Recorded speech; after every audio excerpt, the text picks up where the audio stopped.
Tonight, did Donald Trump intimidate a witness? As she was testifying, he tweeted about her. She responded in real time. I can't speak to what the president is trying to do. High drama at the impeachment hearings. Is that your number? That's my number. Must be infuriating. It's very infuriating. What's being done to stop those scam phone calls you keep getting? I promise that you'll never find another like me. Why Taylor Swift is fighting to sing her own music. And a second look at doctor concerns about Benadryl. The data has changed rapidly, however, over the past number of years. Our panel of experts with advice for parents. This is The National. U.S. Democrats are trying to build their impeachment case piece by piece in public hearings. And today's witness, in some ways, presented the beginning. Marie Yovanovitch was the U.S. ambassador to Ukraine with a focus on tackling corruption.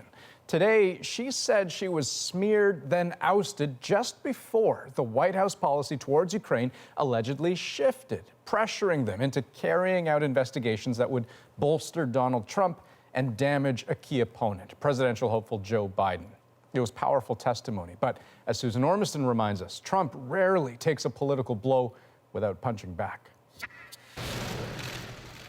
Marie Yovanovitch worked in 7 countries 3 times as an ambassador until she tackled corruption and says she ran afoul of President Trump's allies. And shady interests the world over have learned how little it takes to remove an American ambassador who does not give them what they want. She described a smear campaign led by Trump's attorney, Rudy Giuliani, which led to a middle-of-the-night phone call to send her home immediately. The president has lost confidence in you. That was, a terrible thing to hear. No real reason was offered as to why I had to leave. Then, in a phone call between Presidents Trump and Zelensky of Ukraine, Trump called her bad news and added she's going to go through some things. She's going to go through some things. It didn't sound good. It sounded like a threat. And a fresh insult today from the president, live tweeting. Ambassador Yovanovitch, as we sit here testifying, the president is attacking you on Twitter. Everywhere Marie Yovanovitch went turned bad. She started off in Somalia. How did that go? It's very intimidating. Quiet. Not so, according to the president, who defended his tweet. I have the right to speak. I have freedom of speech, just as other people do. But they've taken away the Republicans' rights. When you interrupted our questions. That's not a proper point of order. Republicans did duel with Democrats today over speaking terms. Gentleman was not recognized. Tensions rising. I have a point of order, though. Gentleman was not recognized.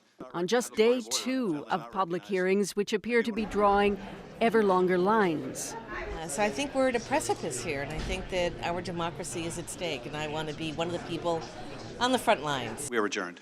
Remarkably, at the closing gavel today, Yovanovitch was clapped out. Now, another witness late today has dumped a potentially damaging account of a phone call he overheard between President Trump and the EU ambassador Gordon Sondland. This was in a restaurant in Kyiv. He said Trump asked, is he going to do the investigation? Sondland replied, he's going to do it, and then added the Ukrainian president loves your ass and he'll do anything you ask him to.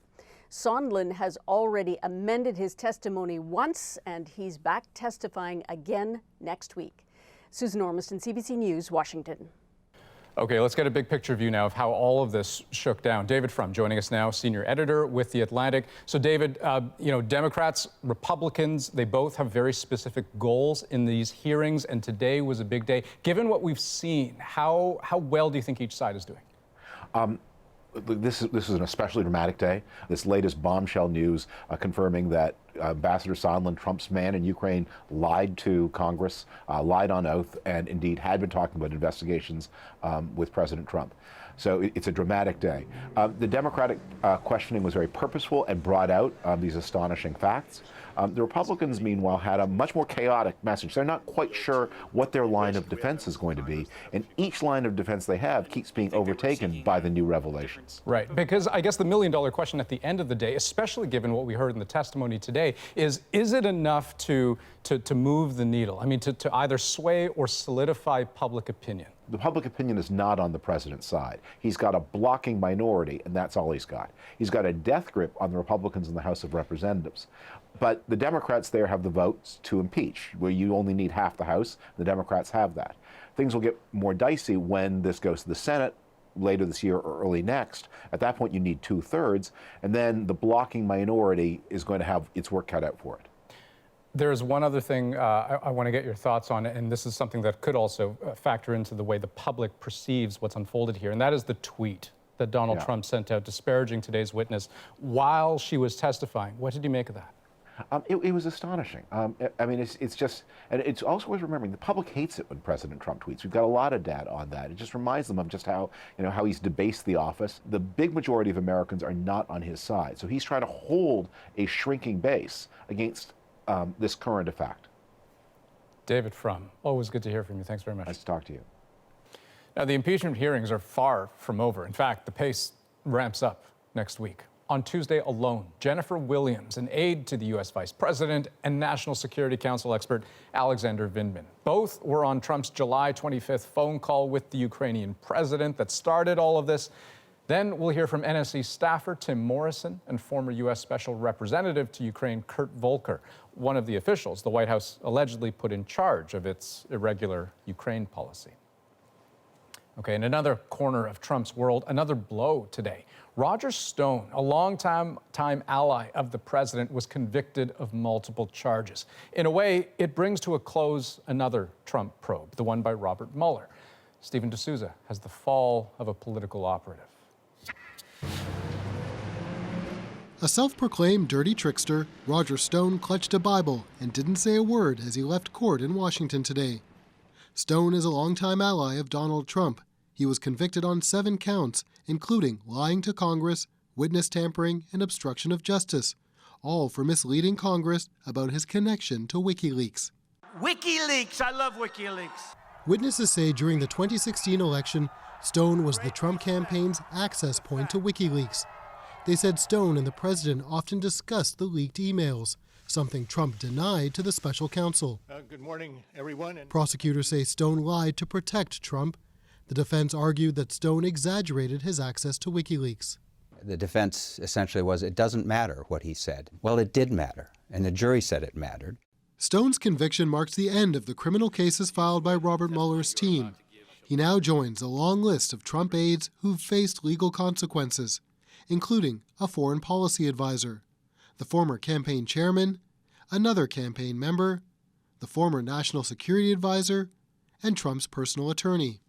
In Stone's case, it marks what could be a closing chapter for a provocateur who has operated in legal gray areas since Nixon. It is astounding to see somebody who has kind of skated reality his whole life, kind of done evil as a performance art, suddenly get caught up in like, oh no, there are actually consequences. Stone faces up to 20 years in prison for witness tampering alone. But he's a first-time offender, so he'll likely get less when sentenced in February. Stephen D'Souza, CBC News, New York. Now, all of this, the impeachment inquiry, the trial, is happening less than a year before the 2020 presidential election. So as we've mentioned, how it plays with voters is really important.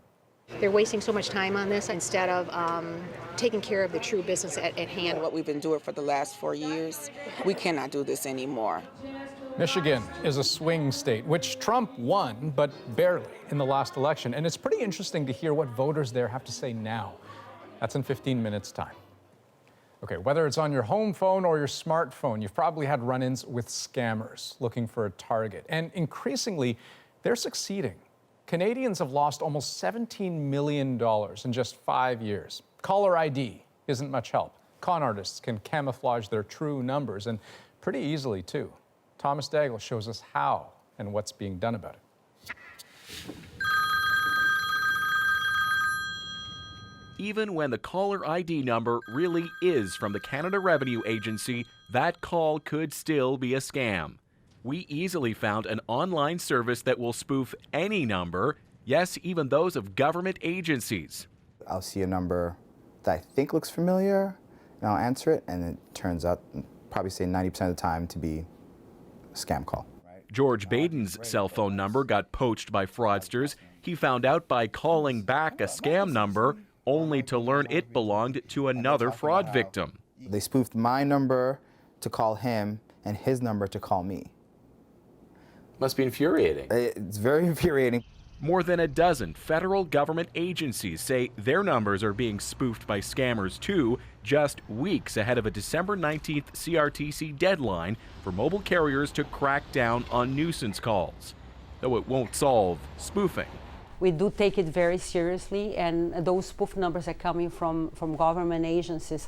Hopefully it will be reduced. Bell and Rogers are both implementing universal call blocking for obvious scams, while TELUS is rolling out its call filtering service to mobile customers, which it says is more effective. In the last month, I'm getting almost daily calls. We need to ask more of our service providers, and we also need to ask more of the device manufacturers, because they don't really want us to stop using these devices. So I'll show you. Just how simple is the number spoofing scam? We showed George Baden. Is that your number? That's my number. That is crazy. Now I understand why it's so easy for these guys to be calling from somebody else's number. It's proof that caller ID no longer proves who's calling. Thomas Dagle, CBC News, Toronto. Okay, for the first time, Prince Andrew is speaking out about his relationship with Jeffrey Epstein, telling the BBC he regrets remaining friends with him even after the financier was convicted of sex crimes. Once he had been convicted, You stayed with him. I stayed with him, and that's the bit that as it were, I kick myself for on a daily basis, because it was not something that was becoming of a member of the royal family. Epstein was convicted in 2008, then rearrested earlier this year on new sex trafficking charges. He died in his jail cell this summer. Prince Andrew is accused by a woman of having sex with her when she was underage in meetings arranged by Epstein. In the interview, Prince Andrew again insists he does not remember meeting her. In the UK, police launched a nationwide security operation today. It comes ahead of next month's national election. For the first time, police are implementing new tactics and issuing new guidelines, all to keep candidates safe. On why the need for such drastic measures, here's Renee Filipponi. Sorry to crash into your tea time. It's early evening and this Yorkshire candidate is working the phones. People don't have jobs. What she's hearing from some constituents is abuse, and worse than ever before. She blames Brexit. We had a funny one today where he ran after me with the leaflet and said, I don't want this. You know, I hate you. I hate your lot. Even my dog hates you. Braben attempts to make light of it, but a reminder of the real threat is framed behind her. It was in her riding outside this library where Labour MP Joe Cox was murdered 3 years ago, stabbed and shot by a far-right terrorist just before the Brexit referendum. After Joe was murdered, there was a strong sense that politics would get better. But that hasn't been the case. This advocate says harassment has become too common. Daily, politicians are being attacked in real life and online. The abuse is so bad, some MPs are standing down. We are calling on all politicians and all candidates to do their bit to set the tone and lead by example, to de-escalate the temperature. And a campaign at this time of the year creates additional security concerns. It's just after 4:30 in the afternoon here in northern England, and it's nearly dark outside. Some candidates won't campaign at night, others are taking security alarms with them. A special police team has now been set up to take care of candidate safety. They don't want people campaigning at night or alone. This is about all of us getting to the 12th of December with everybody being able to have gone out, done the campaigning that they want to do, have the debates and the discussions that they want to do, but everyone doing that safely. You know, we've got some really good local policies. Braben will heed the advice, but won't back down. Persist. We must get more involved in politics, and we will not allow the bullies to hound us out. Renee Filipponi, CBC News, Clackheaton, UK. Now, police in London are investigating an attack on another government official last night. Only this time, it was Hong Kong's Justice Secretary, Teresa Cheng. Chang was there on government business and was walking to a meeting last night when she was swarmed by a group of protesters. They shouted "murderer" and "shameful," and she fell to the ground. She was taken to hospital for an injury to her arm. No arrests have been made. Meanwhile, tensions in Hong Kong continue to rise. And tonight, those have prompted a decision from the University of British Columbia. It's recommending that all 32 of its students studying there leave. As Greg Rasmussen shows us, pro-democracy protesters have turned campuses into fortresses. Hong Kong's universities have become the latest battleground. 9 campuses shut after protesters built barricades, booby-trapped roads, tested weapons, using Molotov cocktails, even bows and arrows, as they called for free elections and other major reforms. But we have to do it because we need our 5 demands to be fulfilled. In a joint statement, university administrators pleaded for calm, asking for compromise from both protesters and the government. Police took a harder line, saying extremists have taken over the city's leading universities. The school has become a breeding ground for criminals and rioters. The government's line is that a relatively small number of extremists is behind the strife. But ongoing protests involving office workers and even the elderly show a growing rift between citizens and government. And I try to take away what Hong Kong people enjoy and have. That's why we come out and stand for ourselves. Hopefully there is some sort of concrete action that we can take to help the protesters. This Canadian student, originally from Hong Kong, says the city and its relationship with China is changed forever. The relationship between Hong Kong government, Hong Kong police, and its citizens are beyond repair. And I believe that, sort of a, reform must be made. Raising the central question, will the future see reforms, more street battles, or Beijing unleashing the Chinese army? Greg Rasmussen, CBC News, Burnaby. And we have more news ahead tonight, including a new chapter in a Canadian tradition. What does Hockey Night in Canada look like without Don Cherry? We talk to fans ahead of tomorrow's broadcast. And later, Taylor Swift says she's being blocked from singing her own music. So now she's asking her fans to step in. We're back in 2 minutes.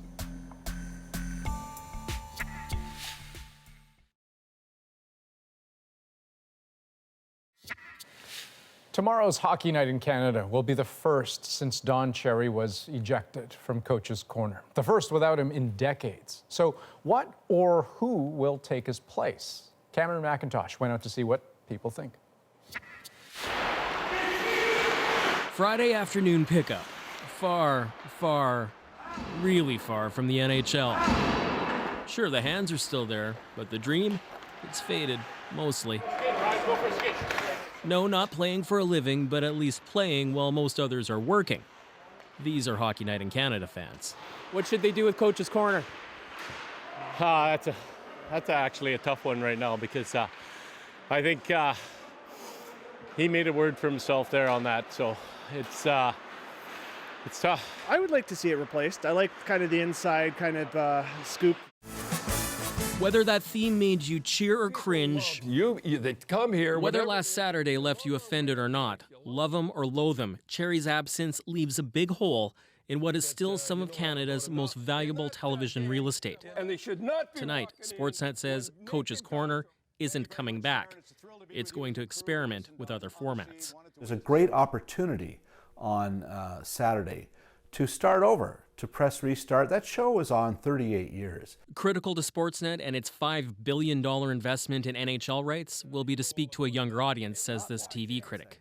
And I think a lot of younger viewers were looking for more action, faster segment. As for Ron McLean, he says he'll be on Saturday's show. I have to have these days to make sure I'm right in what I say this weekend, to think about all that's going on and process it. A big part of his legacy is riding on this too. Back at the rink, one popular idea, bring Cherry back one last time. I'd like to see him back at least to have his say, depending on what happens after that. I gotta go. He has his own game to worry about as Canada waits for the first intermission tomorrow night. Cameron McIntosh, CBC News, Winnipeg. Okay, among the other stories we are following tonight, firefighters in Toronto battled a massive 5-alarm fire that sent at least one person to hospital. Our crews have been able to access and locate the fire and have now gained the upper hand on the fire and in fact have been able to control it. Flames and heavy smoke could be seen billowing out from several floors of the 15-story apartment building. Officials say one person suffered serious injuries, and was taken to hospital, but they're now said to be in stable condition.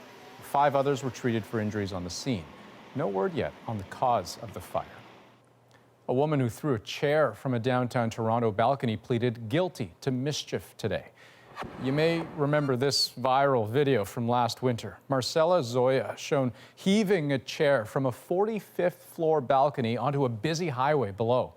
No one was hurt, thankfully, but Crown prosecutors still want the 19-year-old to spend 6 months behind bars. A sentencing hearing will take place in January. Canada's biggest railway company says it's laying off employees because of a lower demand for rail transportation. Canadian National Railway has confirmed job cuts, saying it's adjusting its resources to demand. Both union and management jobs in the U.S. and Canada will be affected. Now, a company spokesperson wouldn't confirm any hard numbers to CBC News, but reports suggest it could be up to 6% of the workforce. The Montreal-based business employs about 24,000 people. And some disturbing online video of a large brawl in Metro Vancouver has sparked an RCMP investigation.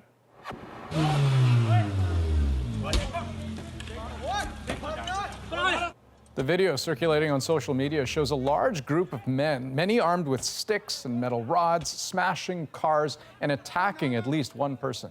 Officials say it happened in the early hours of November 11th in a Surrey parking lot about an hour east of Vancouver.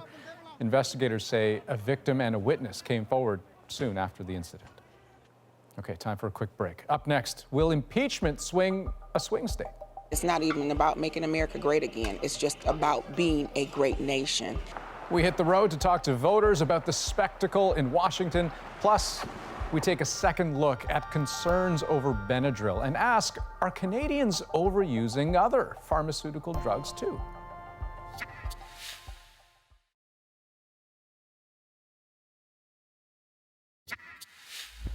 We are now 2 days and 3 witnesses in to the drama of Donald Trump's public impeachment inquiry. When it's done, House representatives will vote on whether to impeach. But another vote, another judgment will come in less than a year when Americans head to the polls. One of the key battlegrounds in the 2020 U.S. presidential election will be Michigan, a swing state. And the margins in 2016 were pretty darn tight. Trump won it by less than 11,000 votes. Well, Joanna Remiliotis paid the state a visit to see what people there think of what's playing out in Washington. It's swing night in a swing state, where the dance moves and the political ones go either way. Back and forth, up and down, it swings. It does. It swings from Republican to Democrat.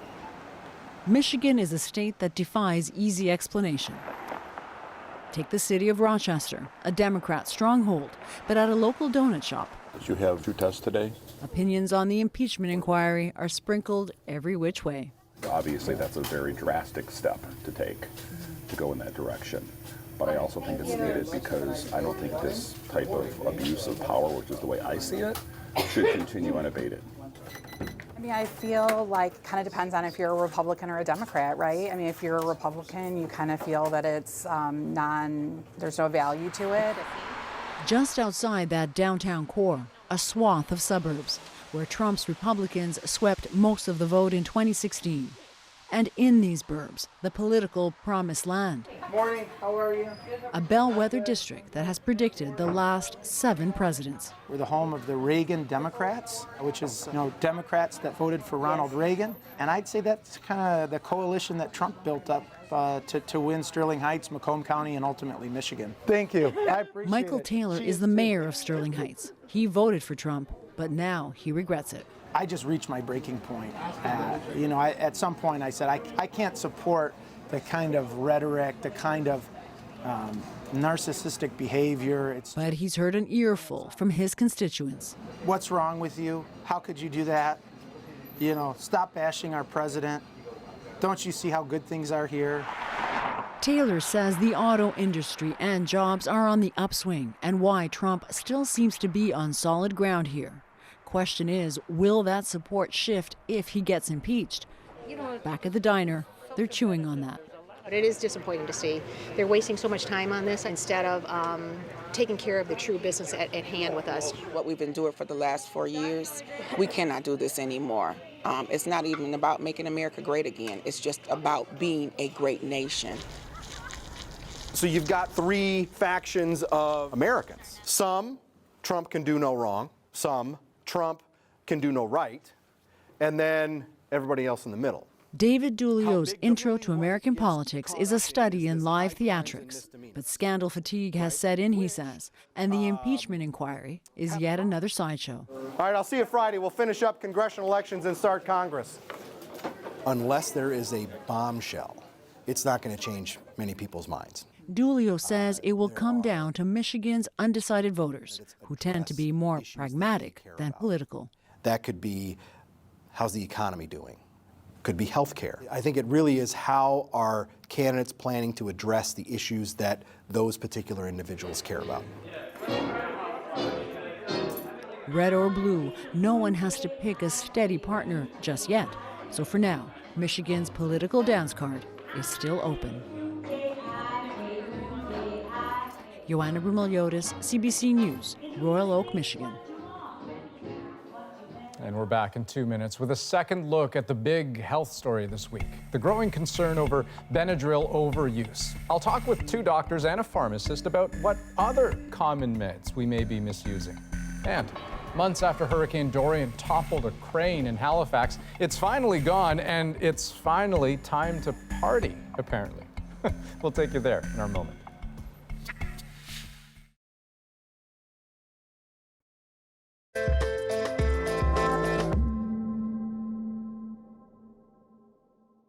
Welcome back. Yesterday, we all got a wake-up call. We're overusing Benadryl, and kids are among the most vulnerable. There's no shade of gray here. We really know that this is a drug that has significant risk. I don't think that parents appreciate the risk of this for younger children who can't speak to how sedated they feel. Drowsiness, just one side effect of Benadryl, but we knew that. The thing that should stick out is that the root of this most recent concern, a position paper from the Canadian Society of Allergy and Clinical Immunology, it wasn't actually about just Benadryl. It was about an entire class of antihistamines that at one point were the best option, but now may be considered a bit scattershot, like using a shotgun to drill a hole. The question we want to ask is, how far beyond Benadryl does this problem really go? Maybe it affects something you've got in your medicine cabinet right now.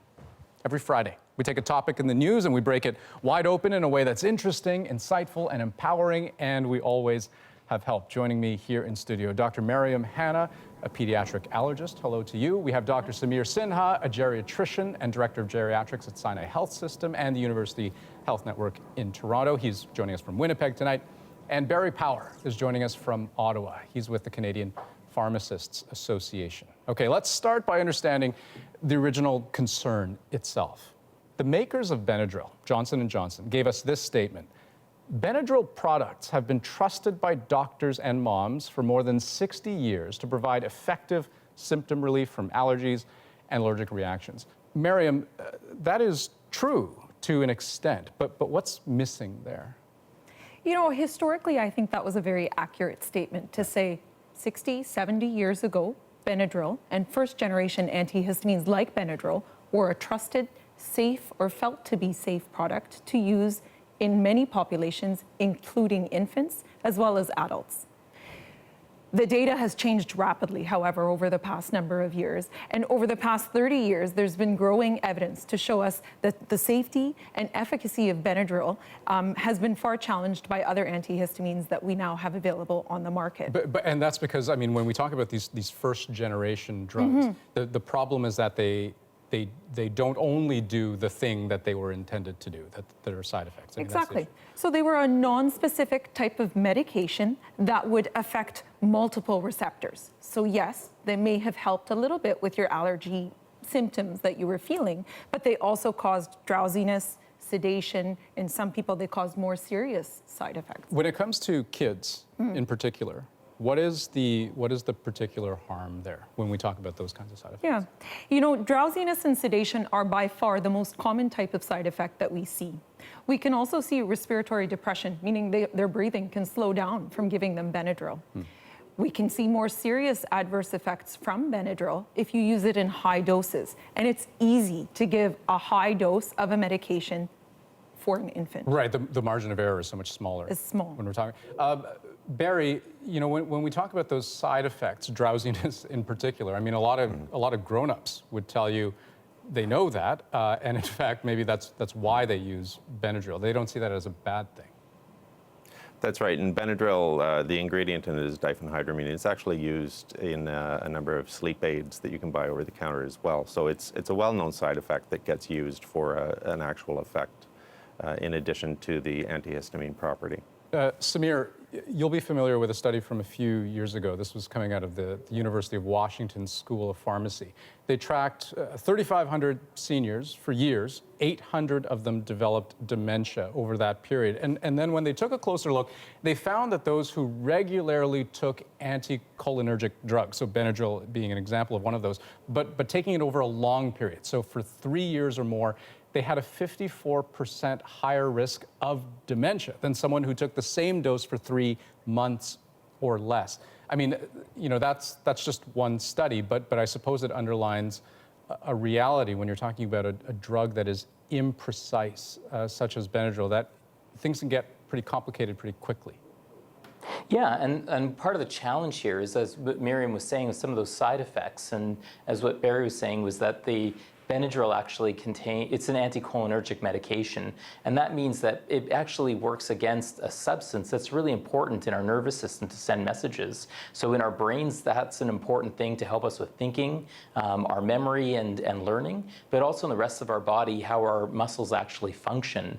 And so those side effects, not just sleepiness, but also one of the most common side effects of these medications is problems with thinking, confusion, and also other problems with constipation, urinary symptoms, other things like that too. So we find that as we get older, in particular, we actually produce less of that acetylcholine, that essential substance that we need. And it's a double whammy when you take medications like Benadryl or other agents that are actually quite anticholinergic. And for many older adults, when they're taking many medications already, and they're also adding on some over-the-counter ones that have these properties like Benadryl, it just really becomes an additive effect that can contribute to problems like dementia as well. So that's why we're really trying to sound the alarm, especially as geriatricians, saying these medications sometimes aren't the best ones that you should be taking. And Samir, is that not an issue when you talk about newer generation antihistamines? Well, no, I would say the problem with any medication is there's always some benefits and there's always some harms. There's no perfect medication out there, and everybody's a bit different as well. So some of the newer generations are, you know, I think as Miriam was saying, a bit more precise, and that's good. But it's always important to talk to your pharmacist or doctor about everything you're taking, whether it be over the counter or behind the counter, because again, they might together actually interact and cause more problems. And that's why it's important to know that not newer isn't necessarily better, but you need to figure out what's right for you. I want to call our attention to something that the World Allergy Organization published in its White Book. So this goes back to 2013, actually, about 6 years ago. They say, although first-generation oral H1 antihistamines are effective, they are not recommended when second-generation drugs are available because of their sedative and anticholinergic effects. So in a way, the knee-jerk reaction that many of us have of take a Benadryl, you know, we've known better for some time. So I guess, Barry, maybe I'll put this question to you. What are the alternatives then? What is the better way? For antihistamines, there's a number of options. There are things like Claritin, Reactine, Arius that you can buy without a prescription. They have fewer side effects. They're not completely side effect free. That's something that everybody has to keep in mind, as Samir pointed out. They last a lot longer as well. So if you need something that's going to cover you for a full day, you only have to take one dose. So if you're not sure, talk to your pharmacist, talk to your physician, and find out one that's going to work for you, especially if you're taking other medications. Miriam, we haven't talked about allergic reactions to food yet. And I mean, how many times do you hear people say, okay, so I have an allergic reaction, I've broken out in hives, I'm swelling, take the EpiPen, but then you take a Benadryl, right? Yeah. You don't think, oh, I'm going to take a Claritin. But what should You know we what? be doing? It's a common story every day that we hear in the office as well. Epinephrine remains the first choice for the treatment of a serious allergic reaction, but antihistamines can have their role as well. Antihistamines, if they can be taken by mouth, frankly, a second-generation antihistamine is a far better option for almost all the patients that we see because of the sedative side effects of the first-generation antihistamines. And why is the sedative side effect potentially dangerous? It's a big problem when someone's having an allergic reaction for them to suddenly get tired or sleepy. This might be an indication that they're dropping their blood pressure, and that's a very serious consequence of an allergic reaction. Probably the most critical, or one of the most critical things that we watch out for as a sign of a bad allergic reaction. Except whenever you go to a hospital and you have an allergic reaction, they give you Benadryl. Right? Yeah. Yep. And this is kind of my pet peeve, but it is one of the things that we see not uncommonly. Okay. So the world of the hospital, the first thing to know is that the first generation antihistamines can be delivered through the IV route. So this is something that we haven't been able to replace right now with the newer generation antihistamines. But Benadryl has been adopted in the hospital formularies many years ago. In fact, 60 or 70 years ago, we've all adopted this practice. To get a newer generation antihistamine into a hospital is quite the process. It's taking time. Right. Okay. I want to do one last go around here. Sure. And Mariam, maybe I'll start with you.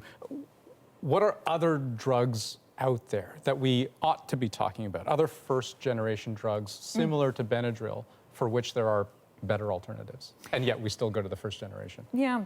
So, you know, when we talk about old classes of medications and new medications, the one that comes to my mind in pediatrics would be something like Ritalin, so something that's used for behavioral issues or ADHD.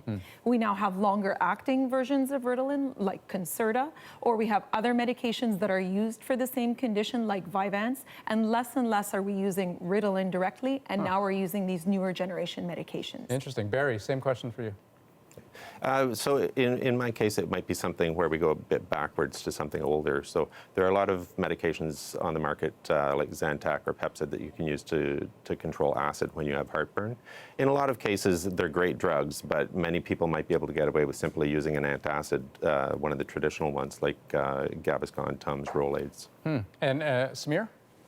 My biggest pet peeve is Gravol. So it's something that's been a long-standing one for nausea, but we have much better ones. And in fact, because Gravol is one of those anticholinergic medications as well, we actually just banned it from our hospital because we actually found a cheaper, newer generation thing that was out there that we prescribed for our patients instead.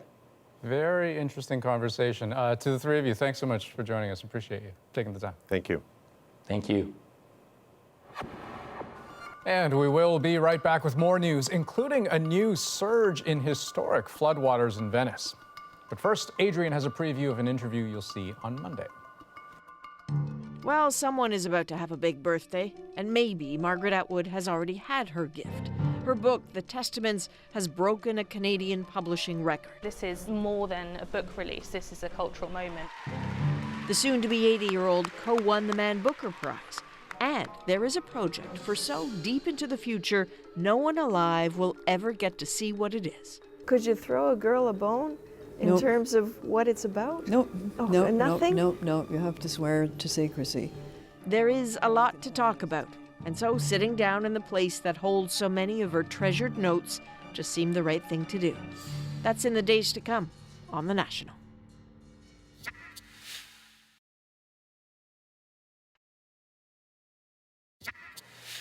Welcome back. Officials in California say the teenage boy responsible for killing two classmates at his Los Angeles area high school has died. The attack came on the alleged shooter's 16th birthday. In total, 5 students were shot at random. 2 were killed, while 2 others remain in hospital. Investigators say they don't know a motive yet for the 16-second attack that ended with the boy firing the final bullet into his own head. Venice was hit with a new tidal surge today, and it brought the city to a virtual standstill. Schools remained shut for a third day, and the famous water buses that shuttle locals and tourists alike stopped running. Water levels are expected to begin to recede over the weekend. And Nissan is recalling 450,000 vehicles worldwide, including almost 43,000 here in Canada, because they pose a fire risk. Apparently, brake fluid can leak into a circuit board and cause a short. The vehicles affected are the 2015 to 2018 Murano, the 2016 to 2018 Maxima sedans, and the 2017 to 19 Pathfinders and Infiniti QX60. Nissan dealers will be replacing the pumps, but in the meantime, owners are being told to park outside and ideally away from buildings. Okay, time for a quick break. Up next, Taylor Swift calls in the troops.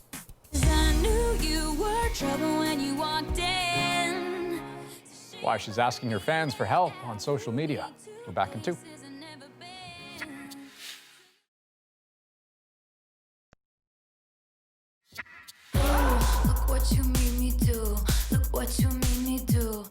Taylor Swift is stepping up her fight against what she calls tyrannical control of her music. Her former record label, Big Machine, owns the master recordings from her first 6 albums. She's been very public about the fact that she wants them back. But in the meantime, the company has full control over licensing her songs to TV shows and movies. That brings us to last night, when Swift took to social media to say Big Machine won't let her play her songs at the American Music Awards. So, as Deanna Sumanak-Johnson explains, she's turning to those fans for help. 'Cause baby, now we got bad blood. Hours after Taylor Swift accused the bosses at her former label of preventing her from performing her old songs live, her fans started tweeting the hashtags Justice for Taylor and I Stand with Taylor. And this online petition quickly got over 90,000 signatures. That's right, Taylor Swift can even make teens care about music copyright laws. All right. What we've seen Taylor do masterfully over the years is take issues that are important to her and try to explain them to her fans in a way to where they not only understand them, but also care about them. In the past, she's made public stands against Apple and Spotify to gain deals more advantageous to all artists. But this expert says there's something about this latest plea that feels different. This one less so. This one definitely feels more about a battle between Taylor and Big Machine.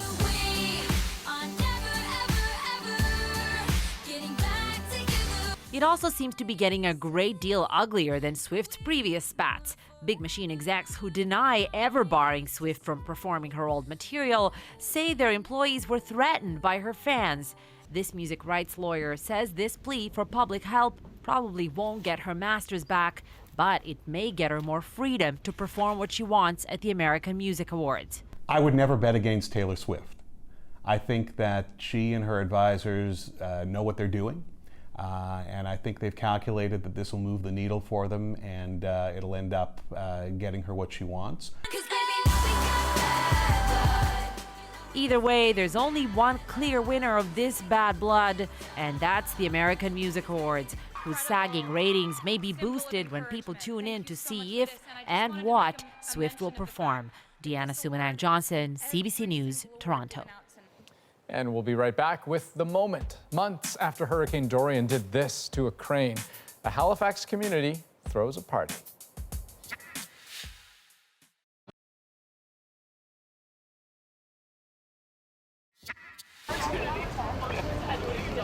When Hurricane Dorian swept through Halifax in September, this crane toppled into 2 buildings, forcing many businesses to close. But today, the community threw a party celebrating the removal of the crane and the reopening of their street. They came together in what they called a crane-free zone, and their party is our moment. They decided that they were going to have a welcome back party and approached us as a business association. It was fantastic on the street. We had food trucks out there. The business had specials. We had swings. We had oysters. We had a bar. It was just a lot of fun on the street. It was like a love fest that the community showed up to welcome all these businesses back. The photo booth was probably one of the most fun moments. People were standing like they were supporting the crane. They were underneath like the crane was crushing them. And Halifax is a great community. And our kind of motto is Halifax, we love a good disaster because we're so resilient. And kudos to these businesses. Yeah, no kidding. That's a great moment. And it bears mentioning, I mean, even the businesses that were able to stay open during that disaster suffered greatly. One business told us that they're used to seeing hundreds of people in a day. During this whole episode, they only saw a small handful a day. So good to see those folks getting back on their feet. That's The National for this November 15th. Have a good night.